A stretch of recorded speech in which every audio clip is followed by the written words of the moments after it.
로마서 7장 15절부터 20절입니다.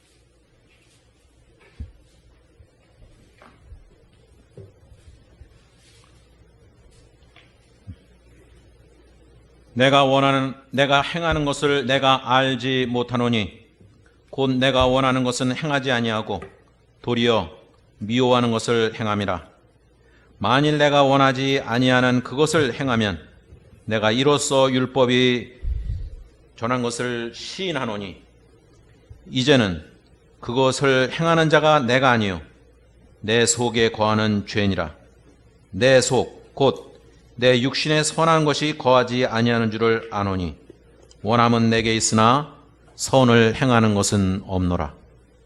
내가 원하는 바 선은 행하지 아니하고 도리어 원하지 아니하는 바 악을 행하는도다. 만일 내가 원하지 아니하는 그것을 하면 이를 행하는 자는 내가 아니요 내 속에 거하는 죄니라. 아멘. 로마서를 볼 때 어떤 한 구절을 깊이 보는 것도 중요하지만 전체 흐름을 놓치지 않고 로마서를 그 흐름 가운데서 보는 것은 더욱 중요합니다.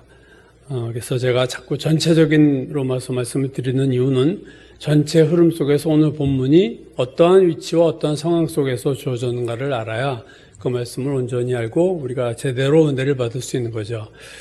지난주에도 말씀드렸듯이 로마서 1장에서 4장까지의 주제는 구원이었습니다. 모든 사람이 죄를 범하였다. 의인은 하나도 없다. 그래서 하나님의 영광에 이르는 자가 아무도 없다. 그러기에 행함으로 구원받을 수 있는, 율법의 행함으로 구원받을 수 있는 사람은 아무도 없다. 그래서 하나님은 예수 그리스도를 믿는 믿음을 통해서 믿는 자를 구원하시기로 정하셨고 오직 믿음으로만 구원을 얻는다. 이게 1장에서 4장까지의 내용이었습니다. 그게 복음이었고요. 이제 5장에 들어서서 구원 이후의 문제를 다루고 있는데 5장 1절이 그것의 시작이라고 그랬죠. 그러므로 우리가 믿음으로 의롭다 하심을 받았으니, 자 이제 이건 과거 얘기가 된 거예요. 믿음으로 의롭다 하심을 받은 거는 이미 지나간 얘기니까 그랬으니 그 다음 문제가 뭐냐? 우리 주 예수 그리스도로 말미암아 하나님과 화평을 누리자. 이제 구원받은 자에게 있는 당면한 과제는 어떻게 하나님과 화평한 관계를 누릴 수 있느냐 해서 그 5장 1절이 던진 이 화두를 가지고 5장, 6장, 7장, 8장이 이 주제에 대해서 말하고 있는 겁니다. 그래서 어떻게 하나님과 화평을 누릴 수 있느냐, 이게 이제 5장부터 8장까지의 문제인데 이 하나님과 화평을 누릴 수 있는 구체적인 방법으로 제시하는 것이 바로 죄의 문제를 해결하는 것이다. 이사야서 59장 2절이 이렇게 말씀해요. 오직 너희 죄악이 너희와 너희 하나님 사이를 갈라놓았다. 그러니까 하나님과 우리 사이가 망가진 이유는 너희의 죄악 때문에 너희와 하나님 사이가 갈라졌다. 너희 죄가 하나님의 얼굴을 가려서 너희에게서 듣지 않으시게 함이니라. 그러니까 우리의 죄가 모든 하나님과의 관계를 망치는 주범입니다. 그러니까 우리가 하나님과 아무리 화평을 누리고 싶어도 내가 계속해서 죄를 짓고 내가 죄 안에 거하는 한 우리는 결단코 하나님과 화평의 관계로 들어갈 수 없고 하나님과 좋은 관계를 유지할 수가 없다 그거죠. 고린도후서 5장 20절에서 바울이 이렇게 말해요. 그러므로 우리가 그리스도를 대신하여 사신이 되어 엠바사더, 대사가 돼서 하나님이 우리를 통하여 너희를 권면하시는 것 같이 그리스도를 대신하여 간청하노니 너희는 하나님과 화목하라. 내가 너희에게 간청한다. 너희는 제발 하나님과 좀 화목해라.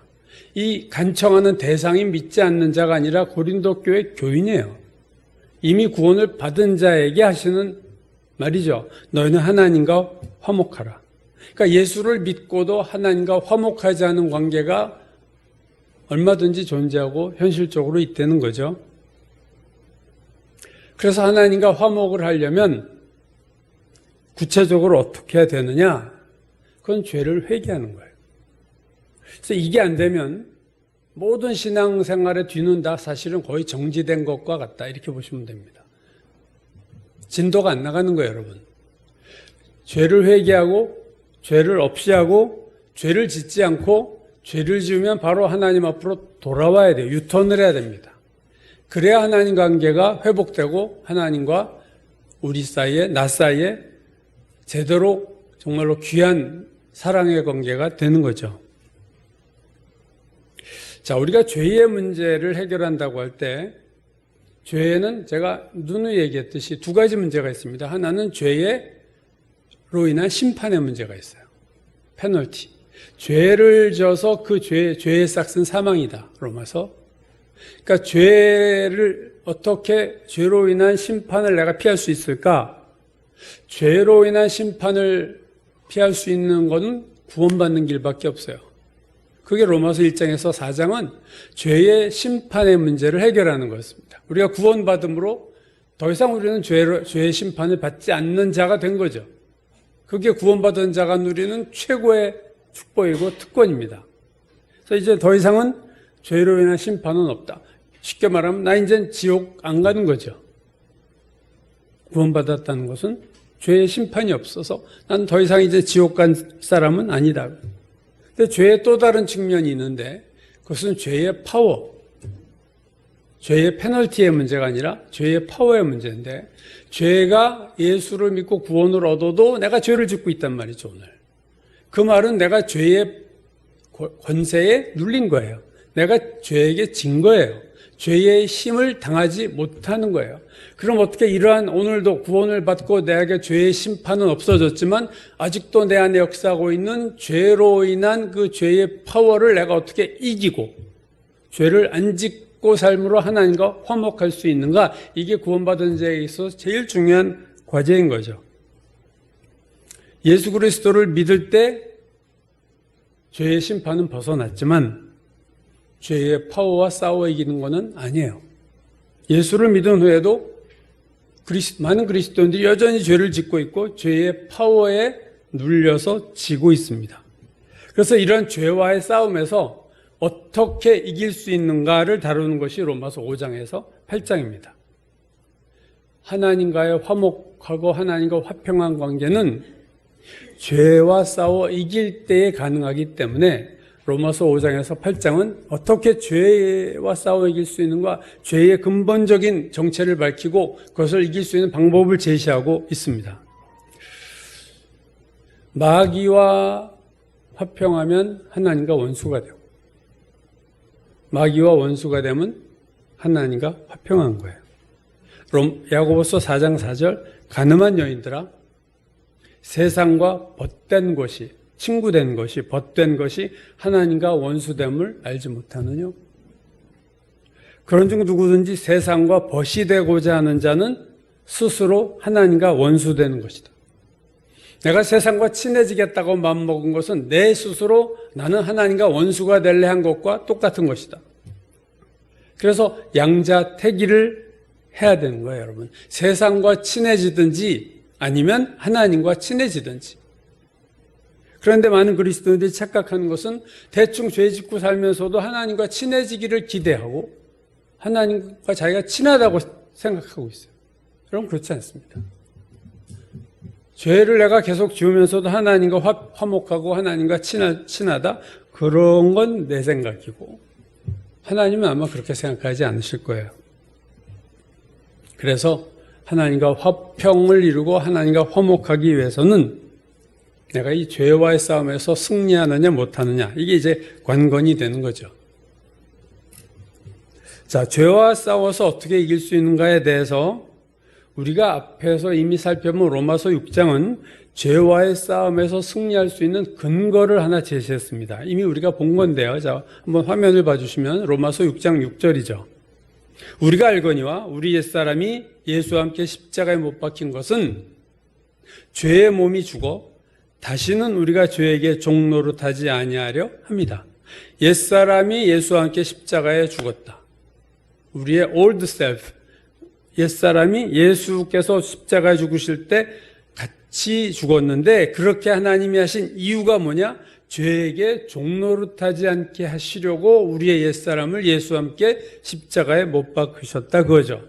바꿔 말하면 만약에 예수께서 십자가에서 못 박히실 때 우리의 옛사람이 함께 못 박히지 않았으면 우리는 절대로 죄에게서부터 자유할 수 없다. 그 얘기입니다.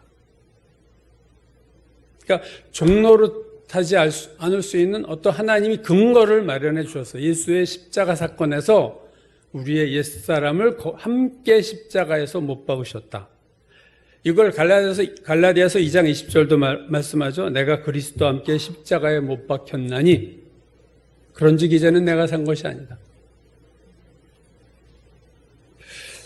그래서 제가 이 십자가에 대한 설교를 할 때 이 부분은 분명히 말씀드렸어요. 두 개의 십자가가 있었다. 십자가 달린 것은 둘이다. 예수만 달린 게 아니라 나의 옛사람도 함께 달려서 그때 죽었다. 그 부분을 처리가 되지 않으면 우리가 죄로부터 자유롭고 종노릇하지 않는 그런 삶을 살 수가 없다는 거죠. 그래서 십자가에서 나의 옛사람이 죽었다라는 객관적인 팩트입니다. 이건 사실에 근거해서 바울은 다음에 세 가지 명령을 하고 있어요. 다음 화면 보시면요. 우리가 담은 거죠. 첫 번째 명령, 옛사람이 죽었기 때문에 이 세 가지 명령이 가능한 거예요. 첫 번째는 이제 너희는 너희 자신을 죄에 대해서 죽은 자고 하나님에 대해서는 살아있는 자로 여겨라 명령입니다. 여길지니라. 두 번째 13절, 이 또한 너희 지체를 불의의 무기로 죄에게 내주지 말고 의의 무기로 하나님께 드리라. 그것도 우리의 선택이에요. 여기는 것도 선택이에요. 마지막 19절, 너희 육신이 연약함으로 내가 사람의 대로 말하노니 전에 너희가 너희 지체를 부정과 불법에 내주어서 불법에 이른 것처럼 이제는 거꾸로 너희 지체를 의에게 종으로 내주어 거룩함에 이르라. 여기라, 드리라, 그래서 이르라. 거룩함에 이르라. 이 세 가지 명령을 제가 말씀드렸었던 적이 있습니다.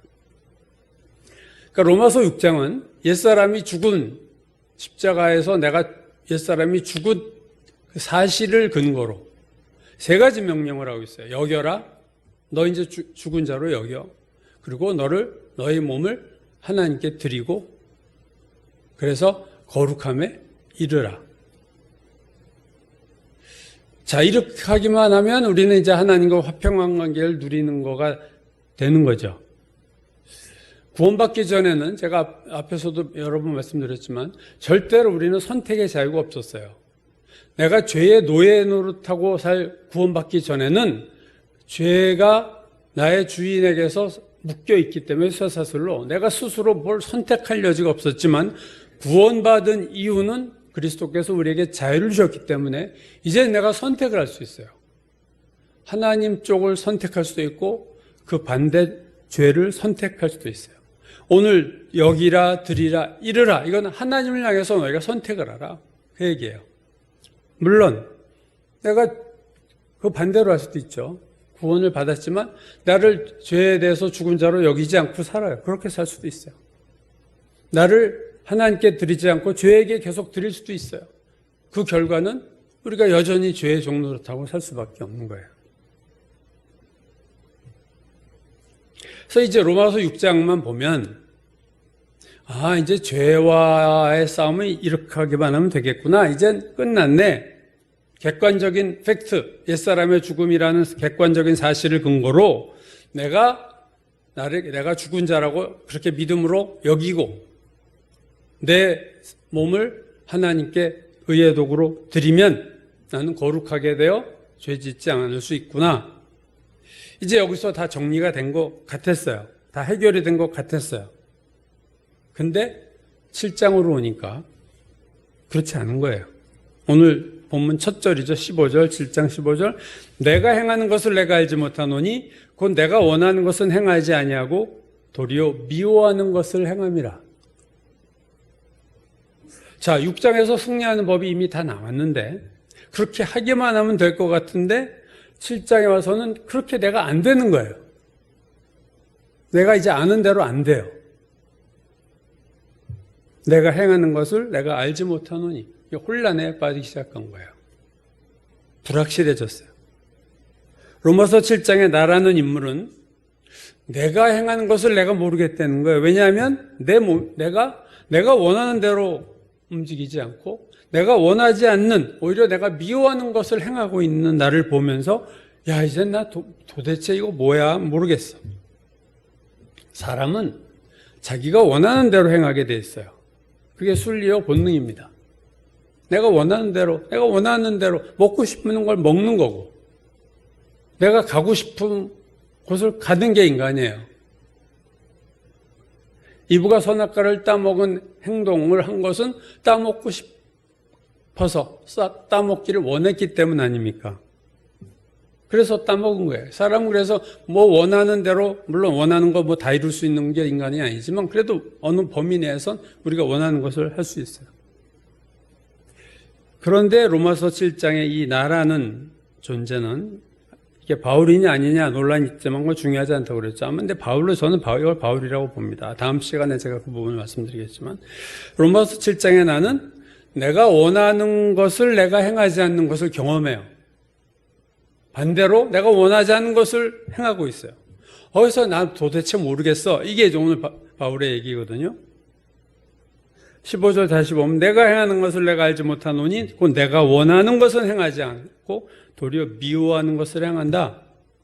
내가 원하는 것은 뭐고 내가 미워하는 것은 그럼 뭔가? 그게 바로 19절에서 대답을 이렇게 하죠. 내가 원하는 바 선은 행하지 아니하고 도리어 원하지 아니하는 바 악을 행한다. 그러니까 내가 원하는 것은 선입니다. 이제 구원을 받았어요. 하나님 말씀대로 살려고 그래요. 그게 내가 원하는 거예요. 정상적인 내 소원이에요. 원함입니다. 근데 현실로 딱 돌아와 보니까 원하는 것은 행하지 않고 원하지 않는 것을 행한다. 선을 원하지만 선은 행하지 않고 악을 행한다. 이게 도대체 어떻게 된 거냐는 거죠. 그럼 여러분 제가 한번 질문 드릴게요. 내가 원하는데 내가 원하는 것을 행하지 않는 존재는 누굽니까? 오늘 15절을 풀어서 제가 화면에 그 생략된 부분을 다 살렸어요. 볼까요? 15절. 내가 행하는 것을 내가 알지 못하노니 곧 내가 원하는 것은 내가 행하지 아니하고 도리어 내가 미워하는 것을 내가 행한다. 이 말이에요. 가로치고 내가가 다 생각했죠. 우리말의 개혁에는. 영어 성경이나 헬라어에는 이 나가 다 나와 있습니다. 그러니까 내가 원하는 것을 누가 행하잖아요? 내가 행하지 않고 있고, 내가 미워하는 것을 누가 행하느냐? 내가 행하고 있어요. 이게 무슨 되는 말 아니야? 내가 원하는 것을 내가 행하지 않고, 내가 원하지 않는 것을 내가 행해. 여기서 우리는 나라는 존재가 이렇게 둘로 나누어져 있음을 보게 됩니다. 원하는 나와 행하는 나가 달라요. 그렇죠? 내 안에 두 개의 내가 존재한다. 로마서 7장에 나오는 이 나라는 인물이 발견한 것은 자기에게서 두 개의 나를 발견한 거예요. 원하는 나와 행하는 나가 분리되어 있구나. 원하는 나와 행하는 나가 일치하지 않고 반대되는 것으로 가는 거예요. 원함과 행함이 따로 노는 거예요. 이성적으로는 하나님 말씀대로 살려고 그래요, 우리가. 우리의 양심으로는 하나님 말씀대로 살아야지. 죄책감도 느끼고 하는데 내 몸은 무엇을 끌려가는가 보니까 죄로 가고 있는 거예요, 지금. 자, 어느 것이 진짜 나냐? 원하는 나가 진짜 나냐? 행하는 나가 진짜 나냐? 두 개의 나 중에서 true self, 진짜 나는 누구냐? MBTI 검사가 true self를 발견하는 거예요. 목적이 진짜 자기를 발견하는 겁니다. 16가지 유형 중에서 가짜 나가 될 수도 있기 때문에 이게 MBTI 유형이 내가 아닌 것 같을 때는 다시 심층 검사하는 법이 있어요. 그래서 거기에 잘못 착각으로 표현된 내가 아닌 그 밑에 숨어있는 나를 발견하는 그게 MBTI 심화 과정에 있습니다. 근데 사실 MBTI가 발견한 진짜 나라는 것은 진짜 나의 성격인 거예요. 나의 존재 자체가 아니라 내 성격 유형이 어떤 진짜 나의 성격 유형이냐지, 그게 true self는 사실 그렇게 말할 수는 없죠. 오늘 이게 진짜 나예요, 오늘. 어떤 게 진짜 나냐? 원하는 내가 진짜 나냐, 행하는 내가 진짜 나냐? 바울은 여기에서 어떻게 대답을 하고 있냐면은 진짜 나는 원하는 나다 이거예요. 원하는 내가 나야. 진짜 트루 셀프다. 그 얘기예요. 그러면 악을 행하는 나, 내가 원하는 것을 원하지 않는 것을 행하는 나는 누구냐? 거기에 대해서 17절이 이렇게 대답하죠. 이제는 그것을 행하는 자가 내가 아니요 내 속에 거하는 죄니라. 자, 확실히 얘기하고 있어요. 내 원하는 내 원함과 달리 다른 것을 행하는 나는 내가 아니고 내 속에 거하는 죄다. 여러분 이 말은 오해하시면 안 돼요. 그래서 나는 죄 없어. 책임 회피하는 말이 아닙니다. 누가 말한 대로 죄가 무슨 죄가 있냐? 죄를 하는 놈이 나쁜 놈이지. 지금 그 얘기가 아니에요. 나 그래서 나쁜 짓 하고 이거 내가 한 거 아니야? 운전하고 뭐 이거 하고 나서 나 기억 안 나. 뭐 그런 의미가 아니에요 지금. 만약에 그런 것이었다면 뒤에 나오는 24절에서 오라 난 공고한 사람이다. 이 사망의 몸에서 누가 나를 건져내랴. 이런 탄식을 할 리가 없죠. 양심의 가책이 없다고 지금 여기면. 지금 이 본문에 나는 이 부분을 되게 힘들어하고 있는 부분입니다. 이제는 그것을 행하는 자가 내가 아니요 내 속에 거하는 죄니라. 17절. 자 여기서 나는 죄 없다. 그 말이 아니고 내 안에 내가 아닌 또 다른 존재가 존재하는 것을 발견한 거예요. 바로 죄가 내 안에 있다는 것을 내 속에 거하고 있는 죄를 드디어 발견한 겁니다. 20절에서도 똑같은 말씀하죠. 17절과 20절. 만일 내가 원하지 아니하는 그것을 하면 이를 행하는 자는 내가 아니요 내 속에 거하는 죄다. 17절과 20절이 반복이에요. 여기서 우리는 죄의 위치를 보게 됩니다. 죄가 어디에서 살고 있느냐? 우리 안에 죄가 있는데 그놈이 어디에 있느냐? 내 속에 죄가 있다. 그럼 그 17절이 말하는 내 속에 죄가 있는데 그 내 속이 뭐냐? 바로 18절이 대답하고 있어요. 내 속, 곧 내 육신에. 내 속은 육신입니다. 육신에 선한 것이 거하지 아니하는 줄을 아노니. 그러니까 죄가 내 속에 거하는데 구체적으로 하면 죄는 육신에 거하고 있다. 나의 육신에 죄가 거하고 있어요. 자, 문제의 원인은 죄입니다. 악을 행하는 존재는 죄고 그 죄는 내 육신에 거한다. 내 속, 내 육신에 죄가 거하고 있다. 죄가 숨어있는 위치, 우리의 육신이에요. 그래서 오늘 17절의 의미는 내가 원하는 것은 행하지 않고 내가 도리어 미워하는 것을 행하는 자가 있는데 그것은 내가 아니고 그것은 내 육신에 있는 육신 안에 거하는 죄가 원흉이다. 내 마음이 원하는 것을 내 몸이 행하지 않아요.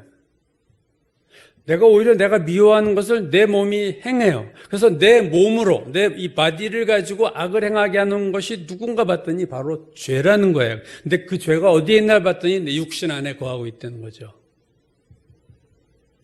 여러분, 죄와 육신은 매우 밀접한 관계가 있습니다. 죄와 육신. 제가 지난주 설교 본문이 바로 오늘 본문 앞서 7장 14절에서 이 부분 얘기했죠. 우리가 율법은 신령한 줄 알거니와 나는 육신에 속하였고 죄 아래 팔렸다. 자, 육신에 속했고 죄 아래 팔렸다. 육신과 죄가 이렇게 묶여 있습니다. 오늘 14절에도. 그죠? 율법은 영적이고 아무 문제 없는데 문제는 나에게 있는데 어떤 문제냐? 내가 육신에 속해 있다는 게 문제고 내가 죄 아래 팔렸다는 게 문제예요. 여러분, 육신과 죄는 상호 밀접한 관계에 있습니다. 만약에 내가 육신적이 아니었다면 우리는 절대 죄에 팔릴 수 없어요. 내가 죄에게 지는 이유는 내가 육신적이기 때문이에요. 죄는 형체가 없죠. 그 형체가 없는 죄가 형체가 있는 육신을 통해서 악을 행해요. 즉 죄의 숙주가 육신입니다. 죄는 육신을 숙주 삼아 그 안에 거하면서 육신으로 죄를 짓게 만들어요. 그 육신은 물론 나의 육신이죠. 그러니까 우리를 죄 짓게 하는 거예요. 내가 육신적이기 때문에 죄가 내 육신 안에 거하면서 내 육신으로 죄를 짓게 한다. 그렇다면 이 죄가 거하고 있는 육신을 더 구체적으로 말하면 이게 뭐냐? 두 가지입니다, 여러분. 육신은요, 인간의 바디, 몸이고요. 또 하나는요, 마음이에요, 마인드. 죄는 마음을 움직입니다, 먼저. 그래서 마음을 점령해요. 그리고 그 자신의 것으로 된 마음을 통해서 몸을 움직입니다. 그래서 죄 짓는 행위를 하게 하는 거예요. 우리가 앞에서 보았던 로마서 6장 12절이 있어요. 한번 여러분 찾아보시죠. 로마서 6장 12절. 찾을 수 있는 분 찾아보세요. 우리 한번 같이 읽을까요? 그러므로 너희는 죄가 너희 죽을 몸을 지배하지 못하게 하여 몸의 사욕에 순종하지 말고, 거기까지요. 자, 셋이 나오죠. 여기 너희는 죄가 너희 죽을 몸, 바디를 지배하지 못하게 몸의 사욕, 세 번째 나온 단어가 사욕, 사자는 사사로울 사자가 아니라 사악할 사자예요. 그러니까 사악한 욕망. 죄가 있고 몸이 있고 악한 욕망이 있어요. 세 개 단어가 나오죠, 오늘. 제가 이 부분 한번 설명했던 기억이 나는데 아마 여러분 잊어버리셨을지도 모르겠어요. 이 6장 12절은 죄가 작동하는 프로세스, 과정을 설명하는 거예요. 죄는 먼저 마음에 사악한 욕망을 불러일으키고 그 악한 욕망은 몸을 움직여서 죄를 짓게 해요. 죄는 직접 몸을 움직이지 않습니다. 죄는 마음을 통해서 몸을 움직여요. 죄는 마음에 죄가 원하는 욕망을 불러일으켜서 그 욕망이 몸을 움직여서 몸이 죄를 짓게 하는 거예요. 사실은 몸은 불쌍해요. 네. 그래서 육신은 악한 욕망과 그 욕망에 따라 죄를 짓는 몸, 이 두 가지가 여러분 육신의 정체입니다. 죄가 거기에 숨어 있어요. 악한 욕망과 몸. 그래서 악한 욕망을 불러일으키고 악한 욕망은 몸에게 악한 행동을 하게 해요. 악한 행동을 하는 몸은 분명히 나의 몸이지만 나의 몸은 내가 원하는 대로 움직이지 않고 악한 욕망을 따라 죄가 원하는 대로 움직이게 되는 거죠. 생물학적으로는 나의 몸이지만 영적으로는 죄의 몸이에요. 네, 생물학적으로 내 몸일 뿐이에요. 영적으로는 죄가 통제하고 죄가 움직이는 몸이 된 겁니다. 그래서 로마서 7장에서 바울이 내가 원하는 것을 행하지 않는 나는 진짜 내가 아니고 그것의 정체를 파고 들어가니까 죄가 있더라. 그에게 죄가 속에. 그래서 로마 7장 20절 다시 볼게요. 만일 내가 원하지 않는 그것을 하면 이를 행하는 자는 내가 아니요 내 속에 거하는 죄니라. 이거 지금 면피하는 거 아니에요, 바울이? 그가 발견한 거예요. 아, 죄가 우리 안에서 어떤 과정을 통해서 움직이고 그 죄가 어디에 있구나를 드디어 발견한 거죠. 2018년에 나온 영화 업그레이드라는 영화가 있습니다.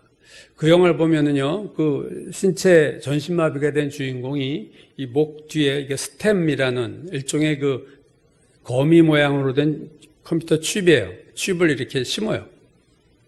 그랬더니 막 이게 이제 인격을 갖춘 이 칩이 인공지능처럼 돼가지고 내가 막 위기에 처할 때 나에게 초능력을 주고 나를 도와줘. 그러면 막 도와줘서 그가 막 주인공이 물리치고 하는데 이게 점점 시간이 지나면서 이 스템이 나에게 명령을 해요. 처음엔 내가 도움을 받고 내가 하자는 대로 했는데 갈수록 이게 이제 나를 통제하고 너 이렇게 살아야 돼. 너 이렇게 행동해야 돼. 그 스템이 죄 같아요, 여러분. 죄가 우리 안에서 우리 움직이는 거예요. 이게 점점 뿌리를 내려서 내 삶에, 그래서 나는 죄가 하려는 대로 하는 거죠. 내 바디가. 생물학적으로는 나의 바디인데 그 생물학적인 바디를 지배하고 있는 것은 죄입니다. 그게 내 육신 안에 숨어서 내 몸을 통제해서 내가 원하는데 내 몸은 내가 원하는 걸 행하지 않고 죄가 원하는 것을 행하는 그러한 존재가 되고 만 거예요. 그래서 바울이 탄식하는 겁니다. 내가 원하는 것을 내 몸이 행하지 않고 도리어 내가 원하지 않는 것을 내 몸이 행하는구나.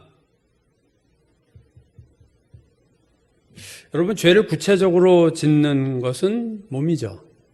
구체적으로 죄를 짓는 건 몸이에요. 근데 그 몸은 죄의 원인은 아니에요. 그 몸을 움직이는 것은 사악한 욕망입니다. 정욕입니다. 육신의 정욕이, 내 안에 정욕이 내 몸을 움직인 거예요. 그래서 우리 몸은 말 그대로 수족에 불과하지 무슨 죄가 있어요. 악한 욕망에 따라 그냥 움직였을 뿐이죠. 행동대원이에요. 행동대원. 우리의 몸은. 여러분 컴퓨터로 전화로 사칭해가지고 돈 뜯어내는 거, 그거 돈 수거하러 오는 수거원들 있잖아요. 그거 잡아도 원래 보낸 사람 못 찾아요. 그렇죠? 몸이 그런 거예요. 행동대원이에요. 말단에 있는. 그래서 제일 불쌍한 게 몸이에요. 몸이 무슨 죄가 있어? 욕망이 지시하면 따라가는 거지. 골로새서 2장 23절을 보면요, 바울이 잘못된 금욕주의, 이단적 금욕주의에 대해서 이렇게 말합니다. 이런 것들은 몸을 괴롭게 바디를 괴롭게 하는 데는 지혜 있는 모양이나 몸을 괴롭게 하는 거는 그런 대로 통해. 금욕을 해서 몸을 치고, 몸을 괴롭히고, 학대하고, 그건 할 수 있으나, 육신을 따르는 것을 금하는 데는 조금도 유익이 없다. 몸만 때려잡아가지고는 육신을 제거할 수가 없다, 그거죠, 육신. 잘못된 금욕주의는 몸이 죄의 원인인 것처럼 몸을 학대하고 몸을 괴롭히지만 몸이 무슨 죄가 있냐고요. 그냥 하수인인데. 그러니까 잘못된 금욕주의는 죄의 몸통은 건드리지 못하고 이 말단 행동 대원이 그냥 몸만 때려잡는 거예요. 오늘 여러분 우리 안에 죄가 숨어 있습니다. 그게 육신 속에 살고 있어요. 나의 육신 속에 살고 있어요. 내 마음 속에 있어요. 그래서 내 마음에서 악한 생각을 불러일으키고 선악과를 따먹고 싶은 생각을 불러일으키는 거죠. 이부가 손으로 선악과, 몸이 선악과를 따먹었지만 손이 무슨 죄가 있어요? 창세기 보면 나무를 본즉 먹음직도 하고 보암직도 하고 지혜롭게 할 만큼 탐스럽기도 했다. 이 탐욕이 생긴 거예요, 마음에. 그 탐욕이 손을 움직여서 선악과를 따먹은 거예요. 손은 죄가 없어요. 이 탐욕이 문제인데 또 탐욕이 원인이냐? 그렇잖아요. 원흉은 뱀입니다. 뱀이 여자에게 그런 악한 욕망을 불러일으킨 거예요. 옆에서 말로. 그래서 그 욕망을 순종해서 손이 따먹은 거죠. 죄의 원인은, 근원은 뱀이었습니다. 사탄이에요. 야고보가 이렇게 충고합니다. 이 세상이나 이 세상에 있는 것들을 사랑하지 말라. 이게 다 육신의 정욕이고 안목의 정욕이고 이생의 자랑이고 아버지께로 온 것이 전혀 아니다. 여러분, 세상을 사랑하면 내 마음이 육신적인 마음이 돼요. 그리고 결국은 내 몸이 죄를 짓게 됩니다. 이게 순서예요. 시간적인 시차는 사람마다 다르지만, 그래서 중요한 거는 죄가 기생할 수 있는 육신, 내 마음을 육신적이지 않은 마음으로 만드는 싸움이 제일 중요한 거예요. 내 마음이 육신적인 마음이 일단 되고 나면 그 마음은 반드시 언젠가는 몸으로 죄를 짓게 만들어요. 지금은 아니더라도 언젠가는 나의 손발과 몸이, 내 입술이 죄를 짓게 되어 있습니다. 그래서 죄가 거하는 육신을 제거해야 돼요. 그렇지 않습니까? 벌집을 때려잡잖아요. 벌들이 와가지고 말벌들이 막 쏘고 양봉하는 사람들 벌 잡아 죽이고 하면은 그걸 때려잡잖아요. 말벌의 집을 아주 제거해 버리잖아요. 여러분, 죄를 안 지으려면 죄와 싸우기 이전에 내 안에 육신적인 걸 제거해야 돼요, 여러분. 내 마음에 육신적인 생각이 들 때마다 그 생각을 끊어내야 돼요. 그 생각을 발전시키고 품으면 안 됩니다. 여러분의 마음을 늘 모니터 하셔야 돼요. 아침에도 점심에도 내 마음 자꾸 살펴보셔야 돼요. 이 육신적인 마음이 어디선가 이렇게 묘한 생각이 내 안에서 이렇게 들어오고, 어떤 분들은 이미 그런 육신의 생각이 나를 사로잡아서 내가 느끼지 못해요. 육신적인 걸 느끼지 못할 만큼 육신화된 마음도 있습니다. 참 그런 마음은 정말 어려운 마음인데, 사람은 기도 중에도 육신적이 되는 거예요. 야고보서 4장 3절, 구하여도 받지 못하면 정욕으로 쓰려고 잘못 구한다. 이 육신의 기도를 해요. 사람은 기도조차도 육신적이 되는 거예요.